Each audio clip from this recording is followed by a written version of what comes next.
Good afternoon, SME business owners. Chris Phelan here from Chris Phelan Coaching. I've talked to you today about 5 mistakes that quietly kill SME businesses. How you can avoid it. If you ask you something, why does your business actually exist? Not what you do. Not from how long you've been around. Why do you exist? If I asked you your break-even number right now, could you tell me?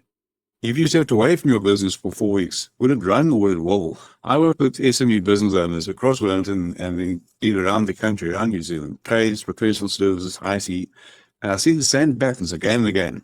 Hard-working people, good operators, smart individuals, but making a handful of very predictable mistakes that quietly for a tap on me goes. Today I want to walk you through 5 of them and have to get to one bonus percent so you could avoid it. Now, mistake number one. Be unclear on why you exist. This for me is absolutely foundational. If you're unclear on what problem you solve, everything else becomes fuzzy. You can't have a meaningful, unique selling proposition. You cannot build a compelling guarantee. You can't market it because you don't know what you're actually promising. Saying we provide a quality service is not clarity. That's baseline expectation. If you're a fundraiser London, for example, are you solving the stress of unreliable trades? Are you solving time pressure for dual income families who can't wait around all day? Are you solving compliance risk for landlords? When you know the problem you solve, your marketing sharpens up, your pricing strengthens, your confidence actually increases. Now, without clarity, you sound like everyone else, and generic businesses compete on price. The mistake number two, not knowing exactly who your market is. I have a single framework with clients is TOC, target, offer, and copy. Most people start with copy. They design a website. They write clever social media posts. But if the target's vague, this is a waste of effort. People in Wellington is not a target. Maybe your real target is dual income professional being Carorian dollar, renovating bathrooms in 1960s homes. But you get that specific, everything changes. Like your language changes, your offer changes, your pricing changes, your conversion rate improves. Business is not about timing impressive.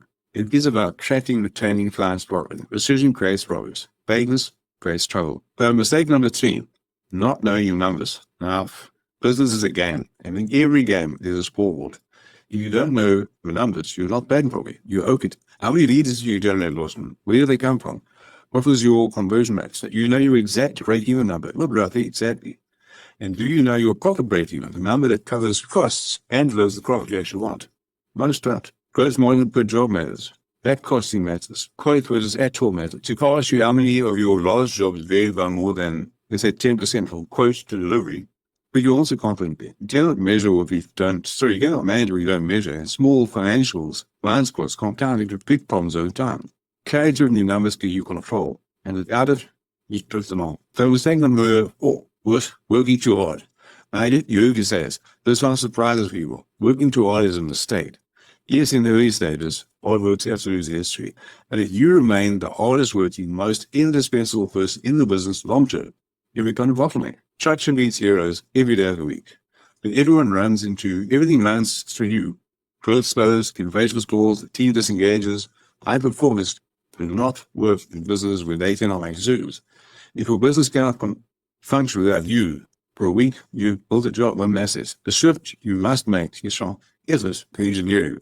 Engineer your systems, engineer your processes, engineer your meeting rhythms. Start recipes, start life. So mistake number five, not investing in ongoing learning. Now, you've heard it said before, I'm sure learning is learning. You do not need to say everything, but you must keep growing. Markets evolve, technology changes, customer expectations shift.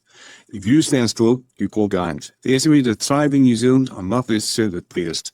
They're the ones who learn fastest and adapt to previous. So invest in leadership, invest in financial understanding, invest in sales capability. When you expand your thinking, you expand your options. When you expand your options, you improve your decisions. No learning, and your business slowly becomes outdated. So those are the five. I'll give you a bonus mistake to avoid. Not safeguarding your time. Time is absolutely your scarcest resource. Too many business owners treat it as unlimited. They work evenings, they work weekends, they miss family events, they avoid rest. Tell themselves that business needs them constantly. Often it does, because they're not built the system. If you're not going to take your time, you cannot think with you cannot design the future. You simply react. Protecting your time forces better delegation, better prioritization, better structure. It's not selfish, it's strategic. Now, these are not abstract theories. These are patterns I see every single week. Unclear purpose, Undefined target market, weak financial visibility, over-reliance on personal effort, neglected learning, failure to protect high. None of these to the business overnight, but left unchecked, they absolutely compound. If you want a business to succeed, truly succeed, keep clear, get precise, know your numbers, build the systems, keep learning, guard your time. Success is really about brilliance. It's about avoiding predictable mistakes and designing against you instead of drifting accident. Question is reasonable. Are you willing at it, or are you willing to try? Have a great one. Drop me some time in my diary and get together and chat about this in your business. All the very best. Cheers.